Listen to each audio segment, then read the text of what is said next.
from all the 10 chapters we've played so far, the most I remember is talking, like clicking next, okay, There's a lot next. of that. Yeah, it's MMORPG, it's just a game. You're not writing the next Game of Thrones here. Chill. What do we do next? Oh, it's gone. What? Dude, we done. That's it. Is the rest meant to be in the Living World season or something? Because this is very unfinished. Oh, it is very unfinished, right? What's going on?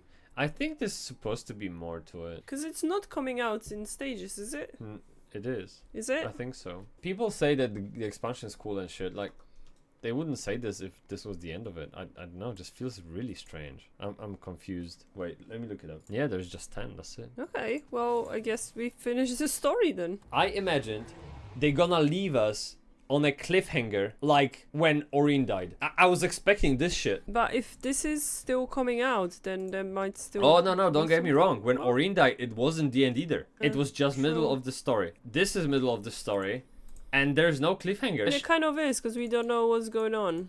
There's 3 titans that we have no clue if we can fight with. We don't know what's gonna happen with the Waiting Sorrow. So, a little bit it is. Okay, so... It's not a big one, but... Do you actually feel captivated? No. Me neither. Chat, what the fuck? Okay, I finished the story of Janthir Wilds yesterday, and these are my thoughts. Let's have a look. What other people think. And I hope such may continue to... The story is quite... He couldn't have been more soft than this. What? It's quite acceptably good. I don't even know how to read it. Is this 6 out of 10 or 3 out of 10? Okay, there's no one talking about the story. Potentially, no one has anything to say about it. So it's not good, but it's not bad. It's there. Yeah, it's just... It is. Story is nice. It's much narrower in scope than Soto. I like the story. I don't like the mechanics, okay, of the meta. I won't comment on the story since that's subjective, but be prepared for lots of talking. That was my main pain point about it. I know it's convoluted. We used the same word an hour ago when going through a story, convoluted. And I know it goes back to Guild Wars 1. That's why I was reading upon Guild Wars 1 story. All the thing with Seers versus Mursads and the White Mantle, everything between. I was catching up on it, and then, yeah, I'm trying to be on top of it and get it. But I still find it perhaps sometimes too much. I think they shouldn't try to write another Game of Thrones. It's an MMORPG. It's a game. It should be simple, straightforward. You log in, they tell you there is bad, not good boy. You go, kill it, everybody's happy. That should be the plot. And there's so many little avenues that they try to explore at the same time that now that we finished the 10th chapter, which is the last one available to us, I feel empty. Like they didn't drive home any points, any plots. So Waiting Sorrow has a little chat with the seer. Fine, okay, great. How great. The stoic older is lying to his village about Waiting Sorrow for a while. The little claw, poised arrow, he wants to fight, but he's stupid. And he can't. There's 3 titans. Okay. So what? The cliffhanger should be just like they did with Orin's death when fighting Kral Katorik. Imagine that. Like, when I watched her death, I was speechless. It's just... okay. Yeah, whatever. What's for dinner today? Do you feel the same, Jonah? Kind of. We had such epic battles in the past.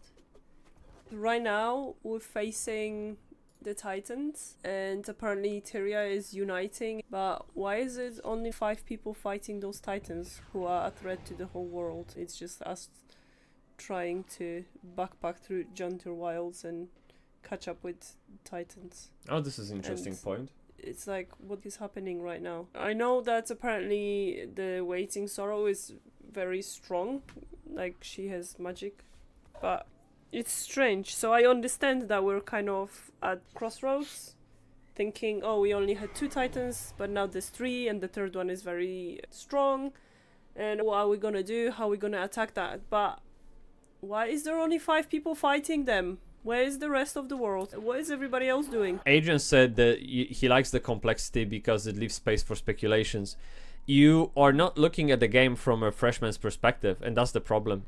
The only people that can speculate is people who are invested. And there is very little people who are invested to an extent where they can speculate. To speculate, you have to thoroughly understand the world, the intention behind every character, and the dynamics that happen out in the open.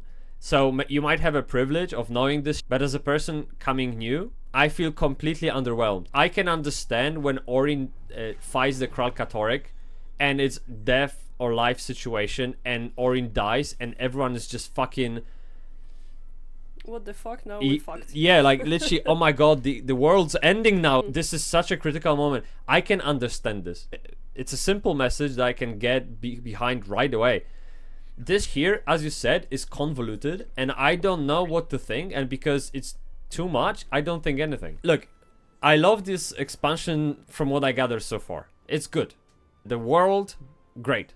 The vibes, great. Like all the Birkin, the Warclaw stuff, fantastic. I'm not big on Homestead, but I'm not big on building. Overall, I won't comment on that.